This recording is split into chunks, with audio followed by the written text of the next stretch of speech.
1 pre-quiz, part 2. We looked at these. This one is as x goes to -4 from the left. So as I approach -4 from the left, what is my y value doing? It is going towards +1. So look at the limit as it approaches -4 from the right. So as I get closer to -4 on the right, my y value gets closer and closer to -1. And the overall limit at 4, since these are not the same, it does not exist. And then this one is a +1. So as I get closer and closer to +1 from the left, that's a negative there, and my y value goes to +4. And as I approach from the right of 1, so as I get closer to 1 from the right, my y value goes to +4. So since those are both the same, the overall limit is 4. Then as I approach just +4 from the left, so I'm getting close to +4 from the left, the graph approaches infinity. And from the right, that's a +4 plus. So from the right, as I approach 4, my graph approaches infinity as well. Since those are the same, it is infinity. And that is number 1. So number 2, as I look at the limit laws, this says as the limit of x approaches 2, use the limit law. So basically I'm just expanding this. So the limit of the sum and difference is just the sum and difference of the limit. And then when I'm multiplying a number, when I'm taking the limit of something being multiplied, I can rewrite that as the multiplication of the limit.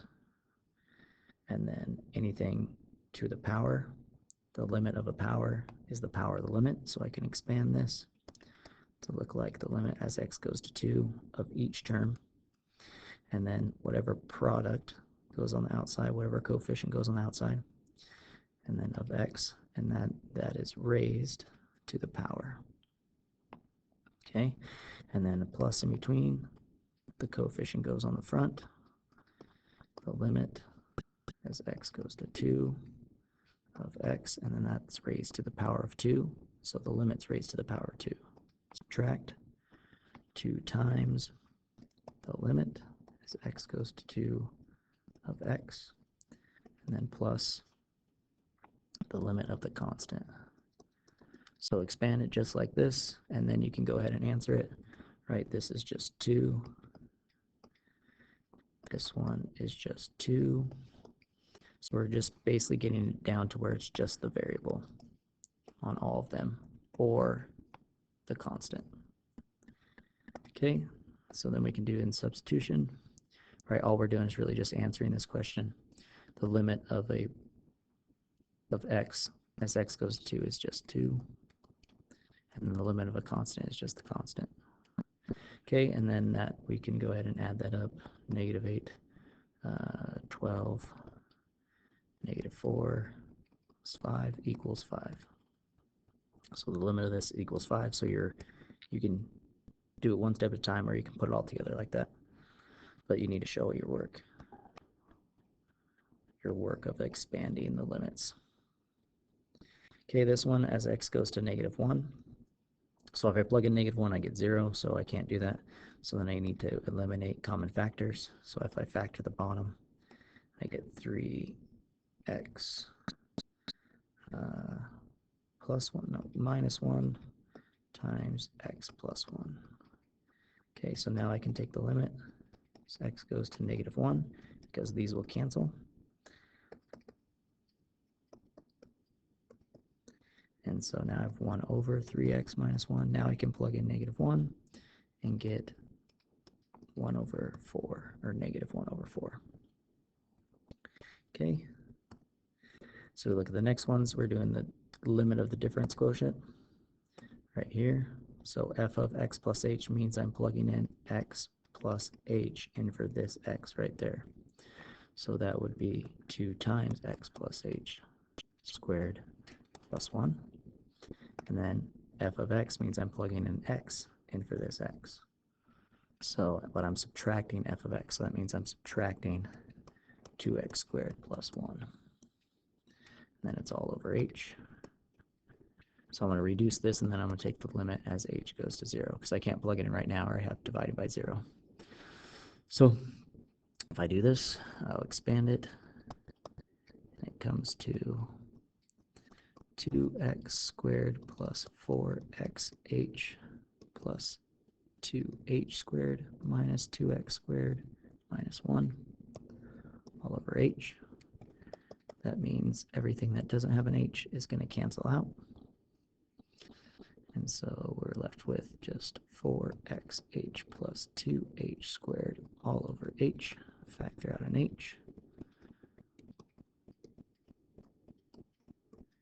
And now I can go ahead and cancel that h. So we get 4x plus 2h.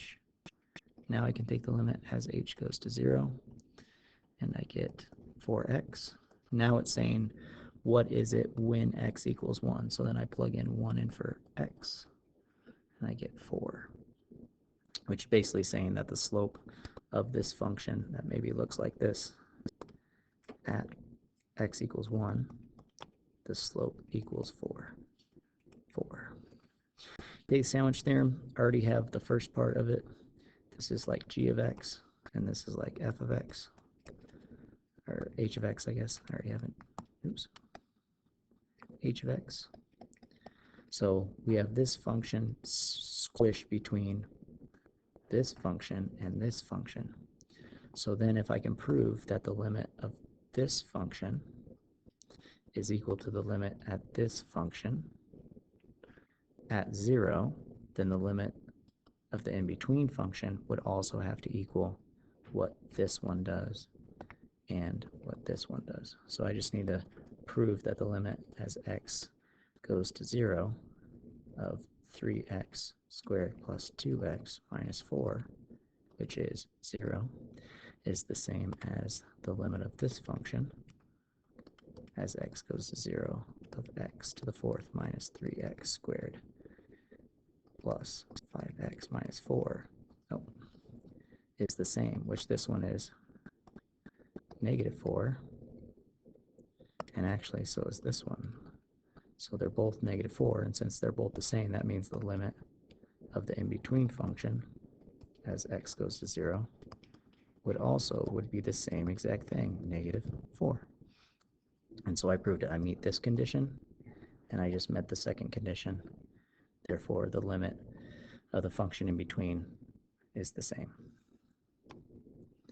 Okay, determine points of discontinuity. So where is it discontinuous?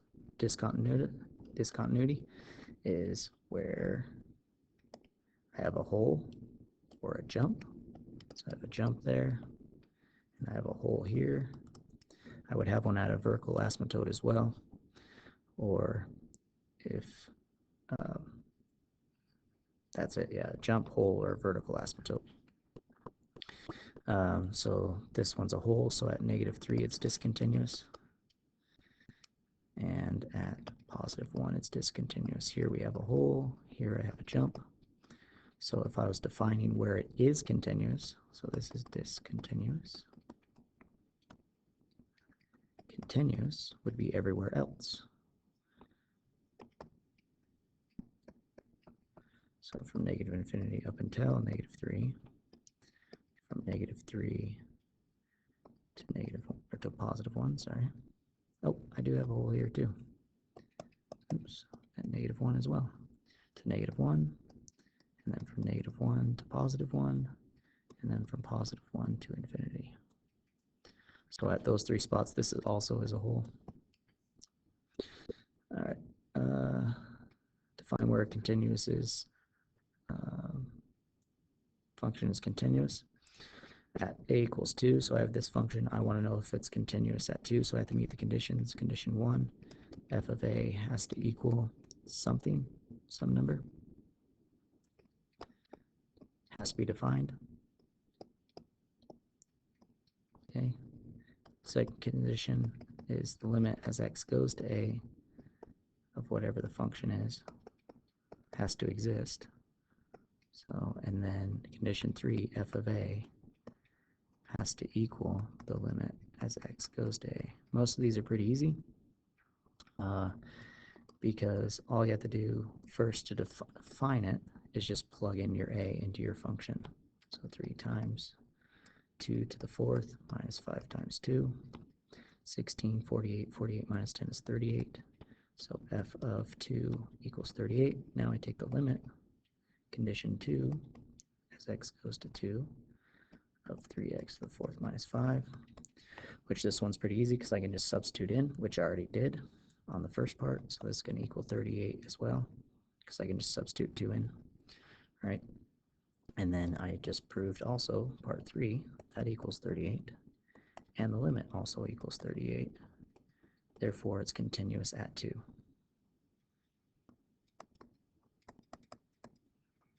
So, continuous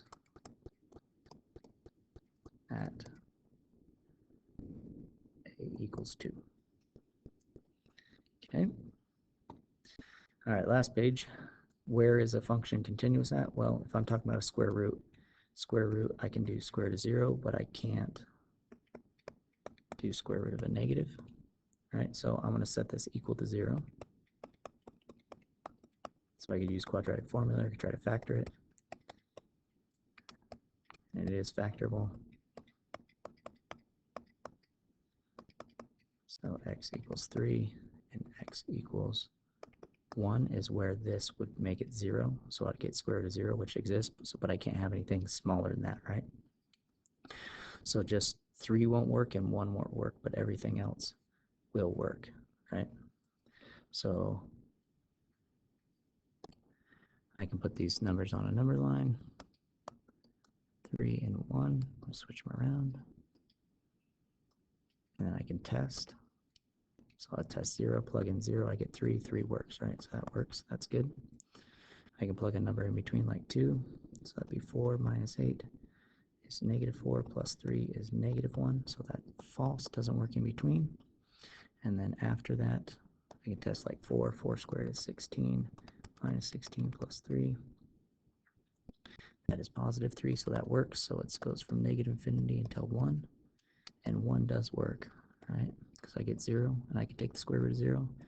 And then from 3, which 3 does work, because I get 0, and square root of 0 is 0, to infinity. So that's where it's continuous.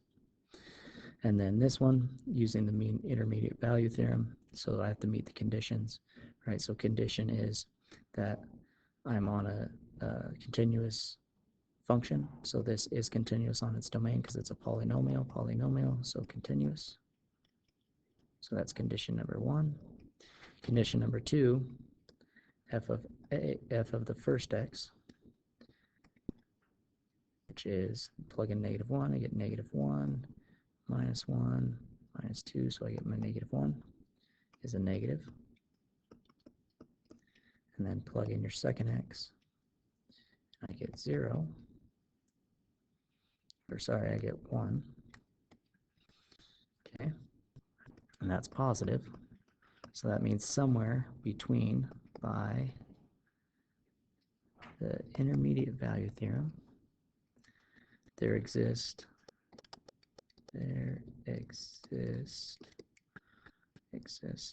a C between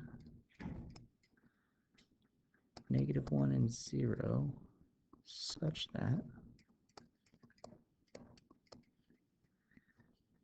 f of C equals 0. So I don't know where it is. I don't know where that C value is, but I know it's somewhere between negative 1 and 0. This graph, this function, crosses somewhere in between there. I don't know exactly where, but I know it does by the intermediate value theorem because I meet the conditions. It's continuous. And I have 1x that gives me a negative, and 1x gives me a positive, so that means somewhere it's going to cross. All right, for this problem, we're going to prove it by the definition. So we need to start with our work first. So first we start here, is less than epsilon. Okay, so we plug in or f of x plus 5, and then minus our L, which is 1. And basically I want to turn this into x minus a is less than delta to find out what my delta is, and then I can work backwards to write my proof. So I want to get to x minus a, which is x minus 2. It's less than some epsilon, or some delta, sorry. So if I subtract this, I get x squared minus 4x plus 4, which I can then factor, because I want x minus 2, right? I want one term. This is a quadratic, so I can factor it. X minus 2 times x minus 2, right? I guess I can write it like this. Absolute value of x minus 2 times x minus 2, which is x minus 2 squared.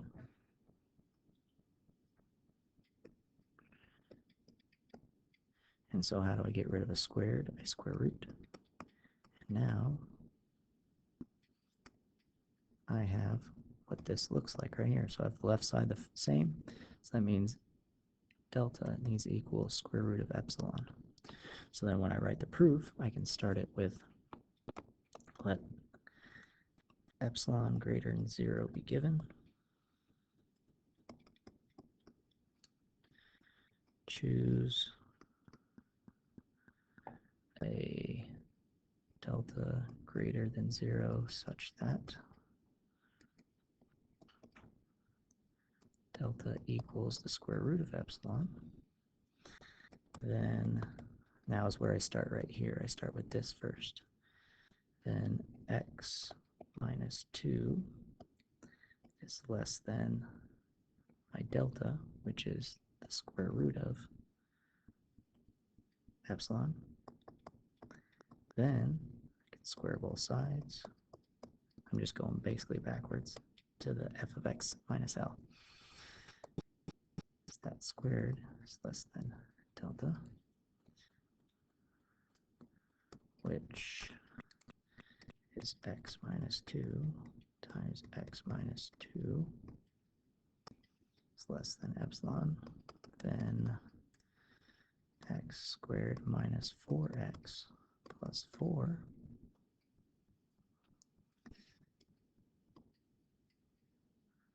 is less than epsilon.